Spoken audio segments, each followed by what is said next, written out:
Introducción a los libros poéticos. Nos situamos, por favor, en la página número 28 de la guía. Vamos a definir primeramente lo que son libros poéticos, ¿ok? Antes de entrar en materia y comenzar a escudriñar lo que son el contenido de cada uno de los libros. ¿Y por qué se clasifican así? Tal como dice ahí en la lámina, y lo pueden leer, los libros llamados poéticos son un conjunto de libros escritos ¿en qué? En poesía. En poesía, que no pueden clasificarse como históricos. Ya vimos lo que son los libros históricos. Los libros históricos, que ya los definimos cada uno de ellos, el tiempo en el cual fueron escritos y lo que ocurrió en los aspectos históricos de cada uno de ellos. Entonces, no pueden clasificarse como históricos ni como proféticos. Ahora, pregunto, ¿qué es para usted la poesía? ¿Alguien que pueda definir lo que es la poesía? Un libro poético. Pastora, dígame usted, ¿qué significa para usted? Una inspiración. Una inspiración. Joeli, ¿qué significa para ti un libro poético? ¿Qué contiene? ¿Qué es lo que debe, qué es lo que se exterioriza en el escrito poético? Amor, admiración. Algo que sale del más Los profundo de sentimientos. uno. Sentimiento. ¿Y usted? Eso le iba a decir que en el libro poético se expresan los sentimientos del autor o del escritor de ese O de lo que quiere compartir. Vamos a definir eso. Sin embargo, debemos tener en mente que no todos los libros poéticos han sido escritos 100% en poesía, ni tampoco los libros en prosa han sido escritos 100% en prosa, excluyendo toda la poesía. Más allá de lo que nosotros podemos tener aquí en la guía, la cual ustedes van a estudiar, obviamente, y se lo han manifestado, esta es una guía en la cual ustedes van a complementar el estudio. Quisiera estudiar por ustedes y entrar en el sentido del aprendizaje de cada uno de ustedes, pero más allá no puedo. Corresponde a cada uno de nosotros escudriñar e ir más allá, en profundidad en cuanto al estudio. ¿Cuántos están de acuerdo? Ok. La poesía, 1.3, seguimos. Por ejemplo, vamos a ver aquí lo siguiente, ¿no? Por otro lado, al leer las escrituras, punto 1.2, por otro lado, al leer las escrituras, notaremos que hay poesía a todo lo largo de la Biblia. Estos ejemplos son citados por Pablo Hoff. Les tengo un regalo. Les envié ya, creo, ¿no?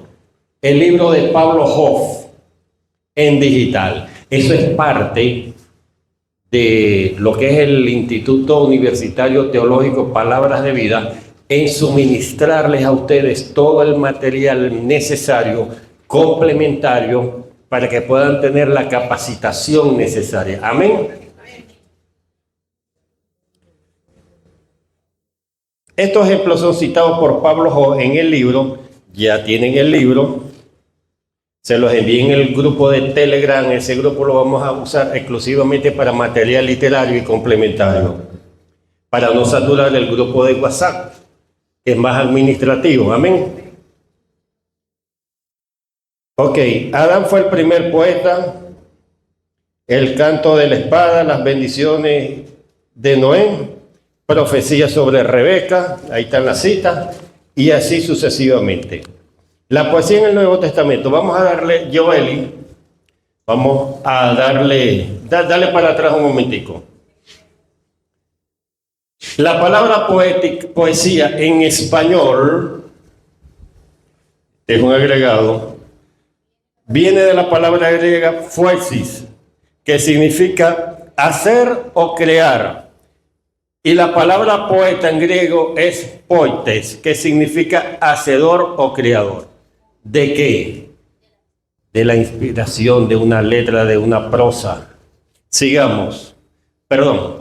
Los libros poéticos son 5 libros. Job, Salmos, Proverbio, Eclesiastés y Cantar de los Cantares. Para mí este es el más poético que puede existir. Porque es una inspiración que tuvo Salomón sobre una mujer joven, hermosa, y le dedicó toda su poesía. Continuamos por la Sulamita. La diferencia, estaba la Sulamita y la Tsunamita. Son dos personas distintas. Introducción en los libros poéticos. Por ejemplo, de los libros clasificados como poéticos, Job y Eclesiastés contienen bastantes secciones en prosa, no en poesía. Ya les voy a enseñar un poco de otros autores qué significa esto. Mientras que en el resto de la Biblia encontramos libros no clasificados como poéticos, ya lo sabemos, por ejemplo, lo histórico, que están escritos en prosa, y el libro de Job contienen poesía hebrea. Agdía, Miqueas, Nahum y el profeta Isaías también expresaron algún tipo de poesía en una inspiración divina en un momento determinado. Lo podemos ver ahora más adelante. Es un libro escrito casi totalmente en poesía, el libro de Lamentaciones de Jeremías. Sin embargo, no es considerado poético, porque ha sido clasificado de acuerdo a su contenido, el cual es eminentemente profético. Es decir, vamos a encontrar fragmentos poéticos en prosa en muchos libros de la Biblia, pero eso no significa que sean 100% poéticos. ¿Estamos claros? Sigamos.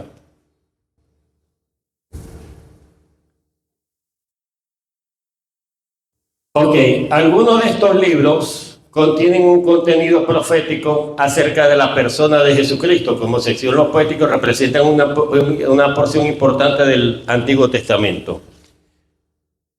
Es eminentemente teocéntrica la poesía, inspirada en Dios. Teo significa Dios, céntrico es el entorno más íntimo, centrado en Dios. De allí fluye todo. Es una poesía cuyo tema principal es, aunque también hay poesía secular, como una inspiración propia, emocional, individual, como el caso de Génesis. Esto está en la guía. Como el caso de Génesis 24:60. ¿Quién lo lee? Vamos a ver. Usted, rapidito, 24:60 de Génesis. O el caso de David, que endecha en poesía la muerte de Saúl y Jonatán, es decir, exteriorizó un sentir propio. O también en el caso de Cantares de Salomón, que se concentra en el amor romántico del matrimonio. Aunque esto, por supuesto, viene de Dios, ya que el matrimonio fue instituido por Dios. Todo esto tiene que ver con un sentido totalmente de Dios, interiorizado en el individuo para poder expresar cada una de las líneas poéticas. Como por ejemplo, yo me imagino a Moisés, profeta, me imagino a Moisés en lo poético, cuando estaba o se enamoró de la Cusita, de la mujer Cusita. O sea, morena, pues. ¿Cómo le pudo haber dicho en ese momento? Mi Cusita bella, mi Cusita hermosa. Se inspiraba. Sigamos. Y muchas cosas más. Me imagino que le escribió alguna carta. Sigamos. 24:60 de Génesis.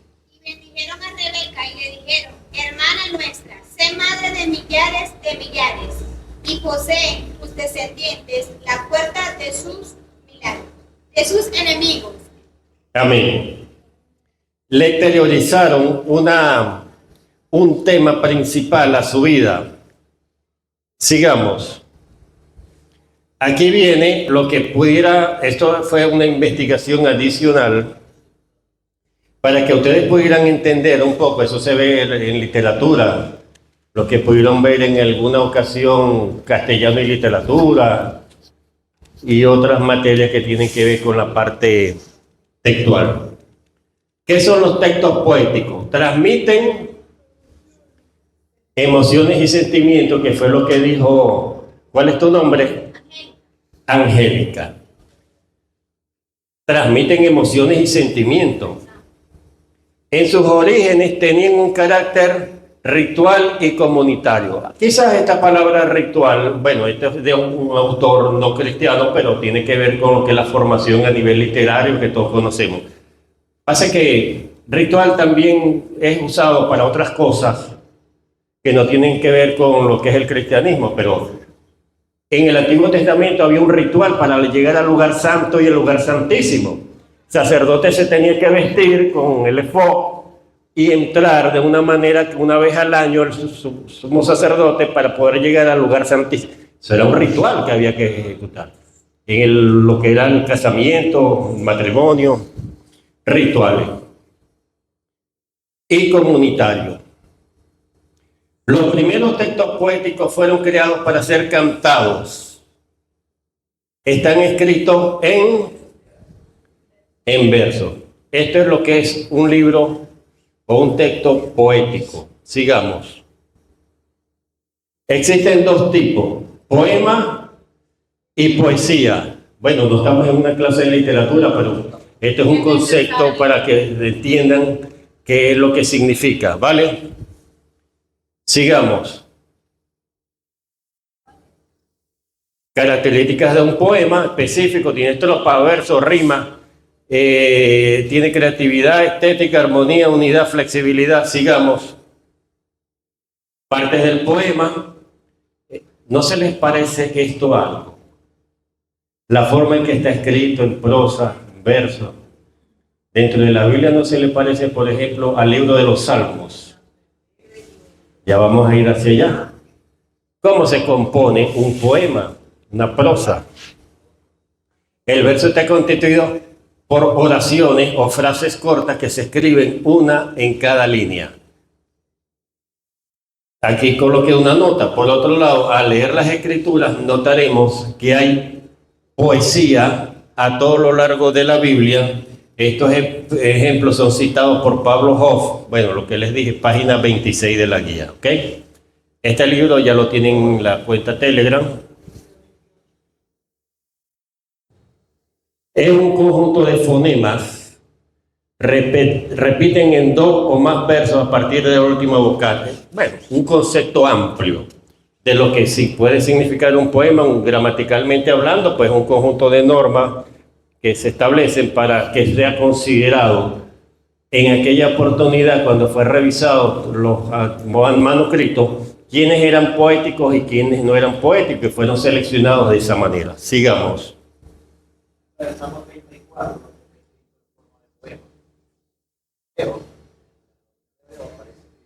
Sí.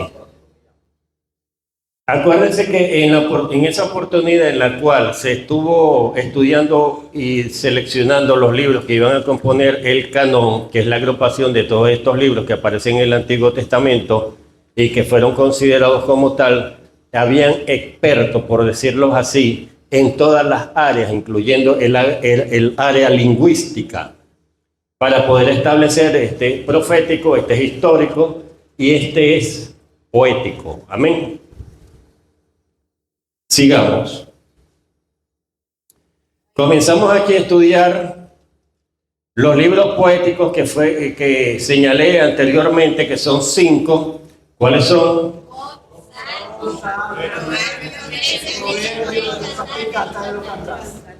Perfecto. Están como para un examen, ¿o yo? O sea, hoy, ¿verdad? Podemos hacer algo evaluativo así. Sí, rapidito. A lo que lleguemos a lo que es el periodo intertestamental, lo definimos. Mira, después andan apurados.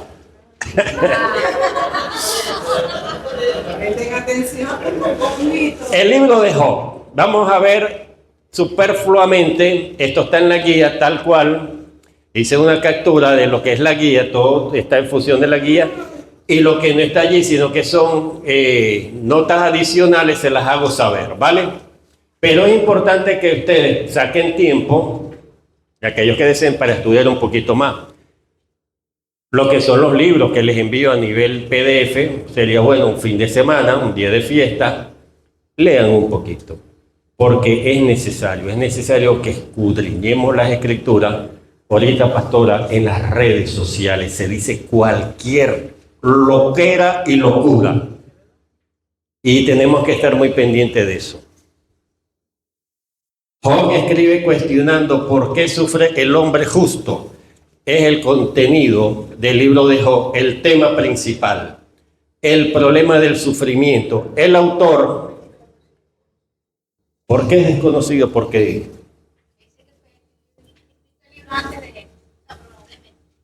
y es lo más probable. Muchos eruditos, exégetas, historiadores, lo atribuyen antes del Génesis, muy pocos después. Pero todavía no se sabe quién lo escribió. Se le atribuye a Moisés, pero no está demostrado.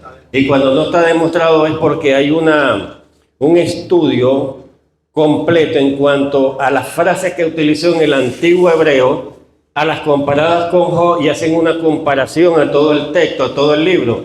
Y hay algún tipo de no coincidencia en cuanto a eso. Ajá, perfecto. Ok, esto lo tienen en la guía. Job escribe cuestionando por qué sufre el hombre justo. Aunque él me matare, en él esperaré. Esto contiene una prosa. ¿Lo están viendo? ¿Que nació de dónde? De su corazón, de su inspiración divina. Amén, ¿lo están viendo?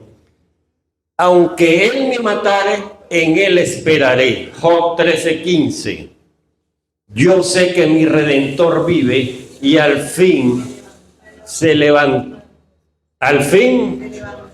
levantará sobre el polvo, y después de deshecha esta mi piel, en mi carne he de ver a Dios. Mira, él estaba escribiendo todo eso. Quedamos aquí. Al cual veré por mí mismo, mis ojos le verán y no otro, aunque mi corazón desfallece dentro de mí. Job 19, 25, 27. Joel, y léelo. Yo sé que mi Redentor vive y al fin se levantará sobre el polvo. Y después de deshecha esta mi piel, en mi carne he de ver a Dios, al cual veré por mí mismo, y mis ojos lo verán, y no otro, aunque mi corazón desfallece dentro de mí. Ok, entonces esa expresión literaria al cual Job expresa de lo más íntimo de todo su ser, también nosotros lo hacemos en un momento determinado cuando le decimos en oración al Señor alguna frase que podamos nosotros sentir lo más intrínseco, lo más estrecho, lo más profundo del Espíritu Santo de Dios con nuestro espíritu y poder exteriorizar. El decir una frase de esa. Me llega a mi memoria también otra frase por ejemplo, de Salomón en el libro de los Proverbios. No he visto justo desamparado, ni su descendencia que mendigue pan. Eso a través del tiempo él fue viendo, fue observando cómo el hombre justo no padecía a través de los años. Y eso él lo fue viendo y lo fue viendo y lo fue observando. Y nosotros tenemos que creer que lo justo de Dios, nosotros lo tenemos en nuestro ADN. La justicia de Dios también está en nuestro ser. ¿Cuántos lo creen? Y si Dios en nosotros está, Dios nos dice esta mañana No, y nosotros en el Espíritu le decimos, no he visto justo desamparado, ni su descendencia que mendigue pan. Usted como hombre, como mujer justa, depende de Dios y Dios no lo va a desamparar en ningún momento. Amén. Porque lo vivió. Sigamos. El libro de los Salmos. El libro de los Salmos tiene una fecha probable del siglo X antes de Cristo hasta aproximadamente el siglo VI. El tema principal, regocijo y alabanza. Autor. David y otros. Ya vamos para allá. Los Salmos, el libro de oración y alabanza de Israel, consiste en 5 libros. Es decir, era uno solo, pero contenido en 5 libros. Eso no se lee, no recuerdan ustedes otro libro que es uno solo y al mismo tiempo tiene 5. A ver, ¿quién recuerda? El Pentateuco. ¿Cuántos libros tiene el Pentateuco? También conocido como la Torá, ¿cierto? O el libro de Moisés. Los salmos registran la devoción con Dios de su pueblo. Quizás un teólogo podría explicar en prosa que Dios hizo al hombre con una necesidad. Bueno, a veces no, tengo otros lentes y se me fusiona un poquito porque esta mañana me paré y me senté con los lentes abajo. ¿Qué dice aquí? El hombre con una necesidad espiritual inherente que solo él puede suplir, pero el salmista lo dice en poesía. Como el siervo brama por las corrientes de las aguas, así clamará por ti, oh Dios, el alma mía. ¿Cuánto dan un gloria a Dios? Escuchen esto, lo que significa, y es parte de nuestro gozo, los salmos. El libro de los salmos exterioriza que nosotros tenemos que estar vivificados en el Espíritu. El gozo del Señor, que es nuestra fortaleza, que es una fortaleza, una muralla que protege nuestro castillo, nuestro templo. Y el gozo del Señor es nuestra fortaleza. Cuando nosotros tenemos dificultades, nos aferramos a leer un salmo, una poesía, una prosa inspirada por el Espíritu Santo de Dios. Ok, llegamos hasta aquí con respecto al libro de los Salmos. Por allá me hicieron una pregunta con respecto a esto. Amén. Sigamos.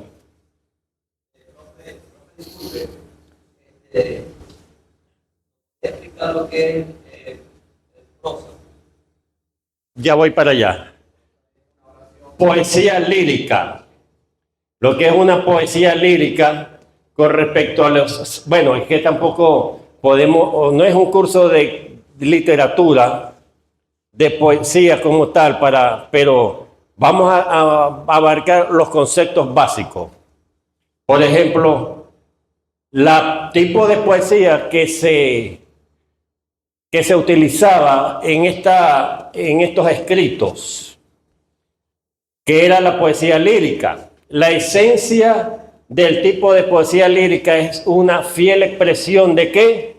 Emociones internas Y subjetiva. La poesía lírica trae su nombre en el hecho de que era normalmente un tipo de canto para ser acompañado por instrumentos como la lira, es decir, cánticos. Ayer cuando montaba la clase, le decía a la hermana Lida, que es la que trabaja en la casa, servidora de la iglesia, y le decía, Lida, mira, yo recuerdo hace 30 años atrás, existía ¿cómo se llama? El himnario de Gloria y Triunfo. ¿Quiénes se acuerdan de eso? Se me cayó la cédula. Existía el himnario de Gloria y Triunfo, el himno 74. Y nosotros nos íbamos y teníamos allí el himno. No existía todavía todo esto de Spotify, ni YouTube, nada de eso. Y nosotros comenzábamos a cantar en base a ese cántico de gloria. Eran 200 y pico de cánticos, coros, que todavía están por allí, ¿verdad, pastora? Entonces, cuando se habla de ese tipo de poesía lírica, dice que era acompañado por instrumentos como la lira.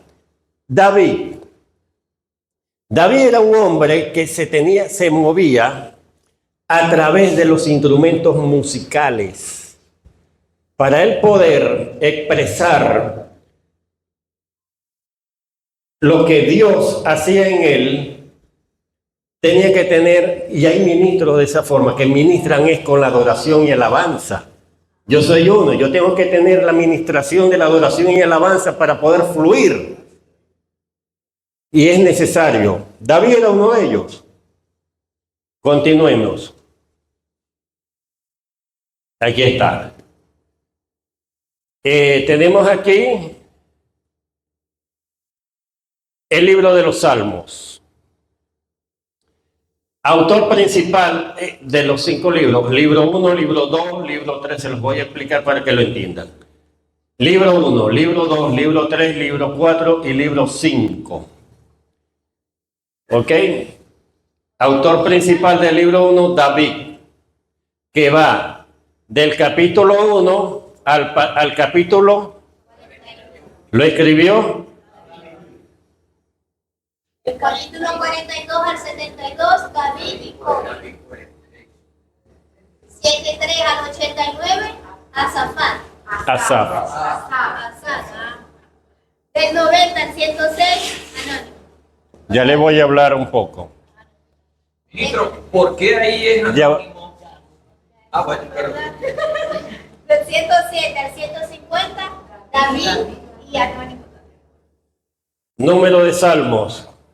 41, 31, 17, 17, 14. El contenido básico, este que está aquí, himnario, himnos. El cierre que dice allí, cierre doxológico, tiene que ver con la doxología del texto, que es estos que están aquí. El año, fíjense que esto transcurrió, fíjense lo que dice aquí. Cerca de poco menos de 1000 años se desarrolló todo el libro. Ministro, esa palabra doxología, ¿eso qué? Tiene que ver tiene que tener con el contenido musical, bajo un texto, como que existe la música y existe la partitura y el canto. Entonces, una sincronización para poder llevar una reciprocidad entre la música y el canto. En el texto, pues cantar. Tú para poder cantar necesitas llevar una musicalización, ¿sabes? Eso es lo que en música se denomina la doxología. Esa es una parte que se va a llevar a cabo y se va a conceptualizar en la materia que se llama adoración y alabanza, que el apóstol Helio va a hablar algo sobre eso ahora más tarde. Sigamos. Anónimo, no lo explicó. Sigamos. ¿Dónde? Ajá. Ministro, pero ahí hay libros, por lo menos en los salmos, que se le atribuyen a... El Salmo 72, hay estudios posteriores a ello, se le atribuye a Salomón. El Salmo 127 probablemente se le atribuye a Salomón. Y en los Salmos 90 y 91, dentro de estos se le atribuye a Moisés. ¿Ok? Los estudios más recientes, y se maneja de esa manera, aun cuando tanto en la guía como en el texto que yo les publiqué, hay investigaciones más profundas en las cuales ya se puede tener como una certeza Y anoten los Salmos 72, Salomón, Salmo 127, posiblemente Salomón, Salmos 90 y 91, posiblemente Moisés. Disculpe, repita los números. Salmo 72, 72, Salomón. 127, posiblemente Salomón. 90, Salmo 90 y Salmo 91, probablemente Moisés, que es la parte donde dice desconocido.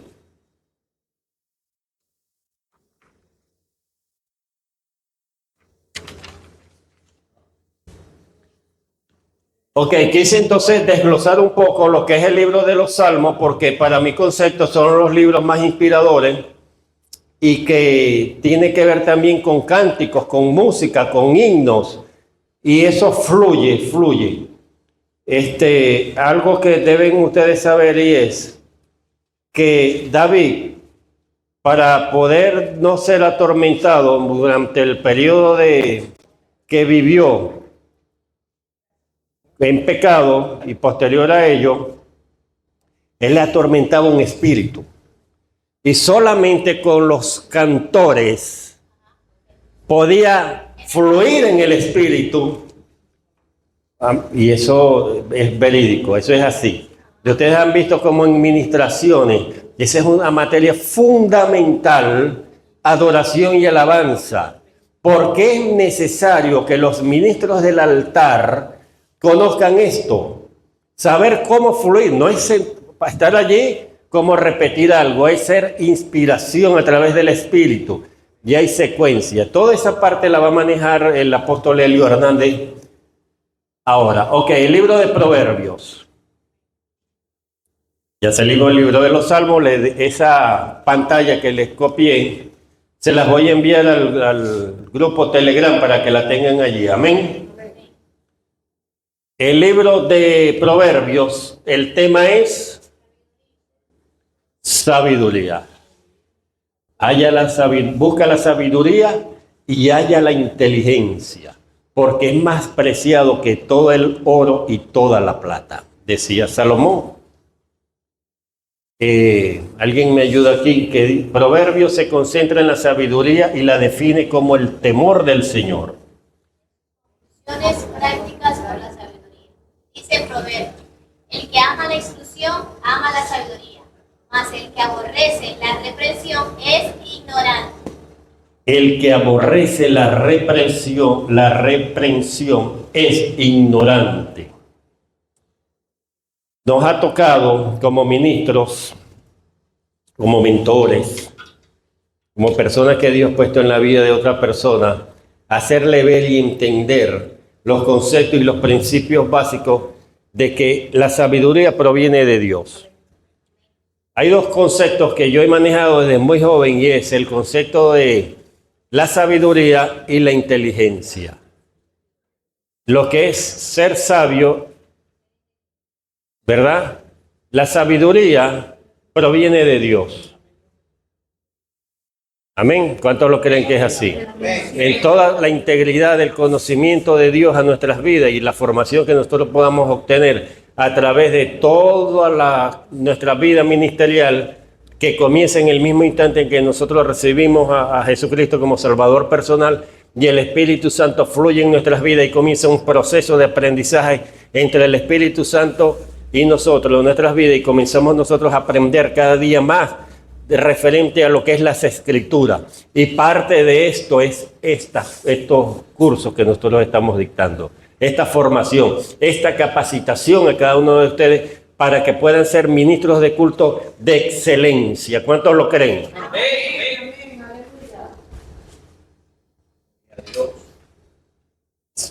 Bueno, tenemos el libro de Proverbios, tema sabiduría, Salomón. Sigamos. No les hice un desglose completo porque es muy amplio, pero en el libro de Pablo Hoff, en los conceptos, es un excelente libro que les recomiendo que los lean, y hace referencia a la guía sobre ese libro de Pablo Hoff. Continuemos.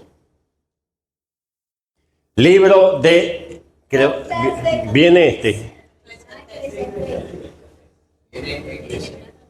Otro libro también que tiene que ver con lo que es la sabiduría del hombre.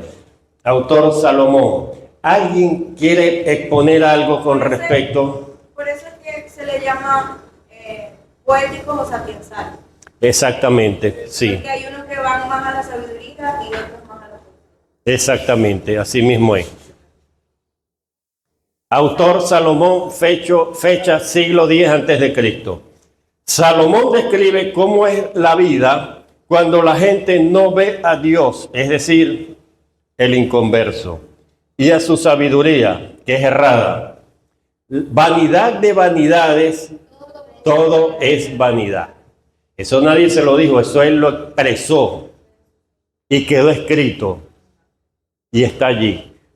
Y nosotros lo llevamos a través de las formaciones y generaciones. Nosotros vamos sintiendo en nuestro propio espíritu que esto fue una experiencia personal que tuvo Salomón para describir en toda su experiencia, en toda su sabiduría, aún teniendo todas las riquezas, lo que es el significado de lo vano, de la vanidad. Capítulo 1, verso 2. Es como él describió a toda la sabiduría, deseo y logros humanos apartados de Dios. En otras palabras, no importa qué tan grandes sean los logros de alguien, la vida es vacía y sin sentido. Miren, ¿qué fue lo que hizo Satán cuando se le presentó a Jesucristo y le dijo: todo esto te daré si postrado? ¿Y qué le mostró? ¿Qué le mostró? Todos los reinos de la tierra. Si lo traspolamos al día, a nuestros días, a la fecha, ¿qué le pudo haber mostrado? Hollywood, ropa costosísima, medios de comunicación, limusinas, Bitcoin, millones de millones, todo, los gobiernos, todo esto te daré, es decir, vanidad. Todo eso le mostró. Lo que pasa es que si nosotros nos remontamos a esos tiempos, todavía no había una división territorial que comprendía todos los reinos, o todo, se llamaba reino porque era conocido en ese momento como reino, pero no existían lo que hoy día conocemos como estados, países. Amén. Entonces, si hubiese ocurrido en estos días, hubiese dicho: todos estos países te daré, todas estas naciones te daré, incluyendo todo lo que contiene internamente, todo, las riquezas. ¿Y qué le dijo Jesucristo? ¿Alguien? Escrito está, No a tu solo Dios de pan adorarás. Y solo a Él servirás. Den un aplauso al Señor, aleluya.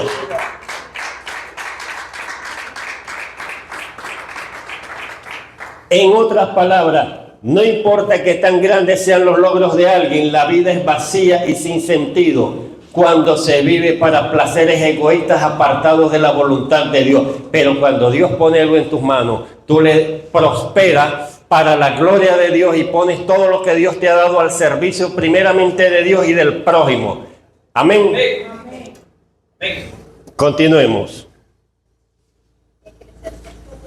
Eclesiastés, tremendos libros poéticos. Sigamos. Cantar de los Cantares. Pastora, ¿qué significa para usted ese libro de Cantar de los Cantares? ¿Qué significa? Está hablando este hombre de lo que pasó, lo que vivió, habla también del Mesías, habla de muchas cosas. A ver, Poesía, amor. a ver, yo voy a decirle a usted, la de lente, ¿cómo es su nombre? Marilú. ¿Qué entiendes tú? ¿Qué te habla tu espíritu en relación a lo que significa para ti el libro Cantar de los Cantares? ¿Qué has leído de él que te ha impactado? Que tú dices, wow, Esto es tremendo.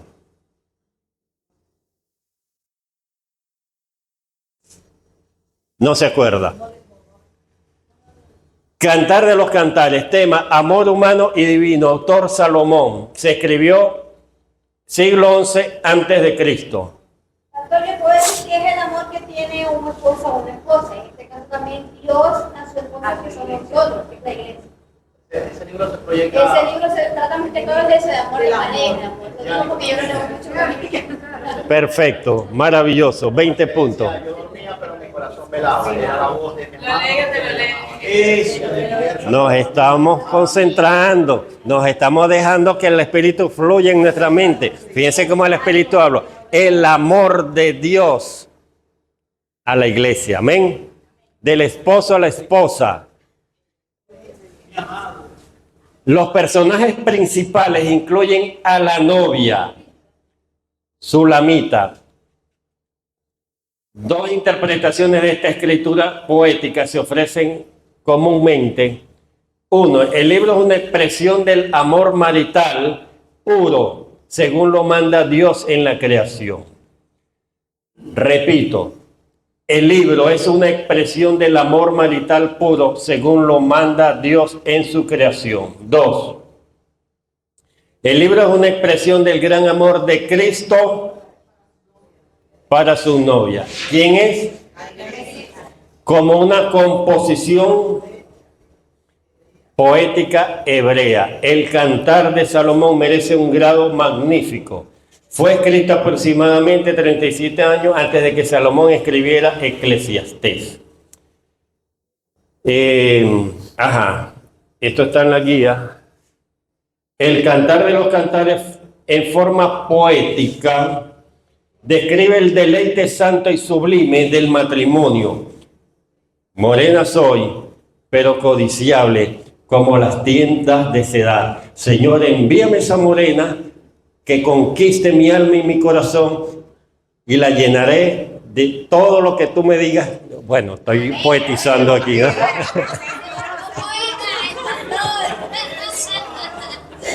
¿Y cómo sé que es morena? No sé por qué es morena, Señor, pero envíame esa morena, como esa cosita bella que le diste a Salomón.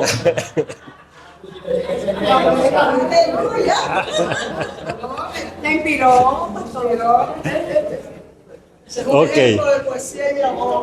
Amén. Las muchas aguas no podrán apagar el amor, ni lo ahogarán los ríos. Si diese, el tipo estaba enamorado, ¿oyeron? De verdad, en serio. Miren esas expresiones amorosas como, miren, las muchas aguas no podrán apagar el amor, ni lo ahogarán los ríos. Si diese el hombre todos los bienes de su casa por este amor, cierto lo menospreciarían. Cantar 8:7. Gloria a Dios por eso. Demuestra un afecto fuerte al amor. Dice que también salió a buscarlo a las plazas y no lo hallaba, preguntaba por él. O sea, era tan fuerte que se levantó así, a la hora que salió. Era de noche porque decía que dormía y su corazón velaba. Y salió a buscarlo.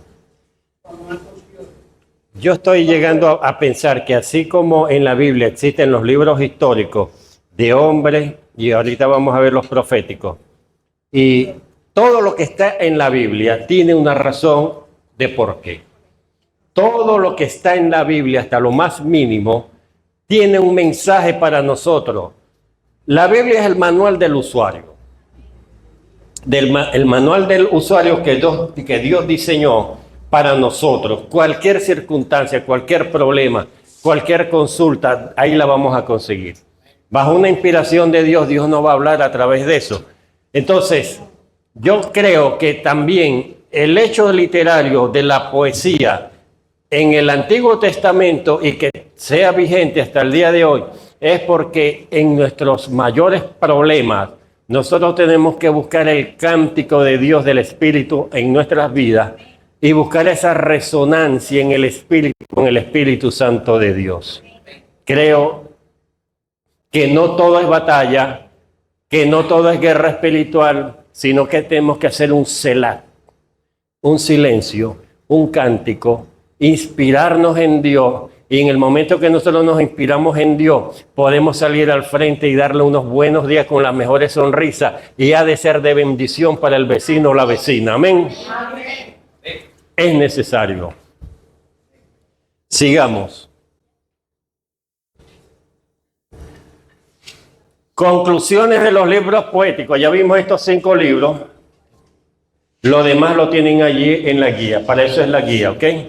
¿Deban a salir algún examen? Sí, posiblemente, tal vez.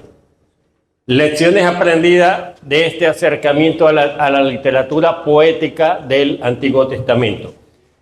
Debemos interpretar la poesía como poesía y la prosa como prosa. Aprendemos que nuestro Dios es un ser infinitamente en todos los aspectos. Y como tal ha comunicado a sus hijos la facultad de hacer arte. Sobre ti Dios baja diseños. En un momento de inspiración divina, sientes que hay un diseño de Dios que no se lo ha dado a cualquiera y debes desarrollarlo. Amén. Dios es un Dios que baja inspiración en cualquier sentido, hasta en forma literaria. Tú pudieras ser un hombre que en su mente y en su corazón reposa lo que es la literatura poética y lo expresas de esa forma. Porque David fue un guerrero. David agarraba las bestias y las partía en dos, pero al mismo tiempo fue creativo a nivel literario poético. Para expresar el sentir de su alma en cuanto a la obra misteriosa que el Espíritu opera en cada uno de nosotros los creyentes. Amén. Página 32 de la guía. Aquí culminamos ya lo que son los libros poéticos maravillosos. Es necesario conocer que la Biblia está llena de literatura completa en todos los sentidos. Dios no pudo dejar por fuera esa parte del hombre que es inspiradora, porque la Biblia, cuando la leemos, también tiene su texto, su contexto en este sentido, que tiene que ver mucho con la prosa literaria y sobre todo en lo que es el Antiguo Testamento. Continuemos. Ok, un descansito, tomo agua y arranco con el módulo 3.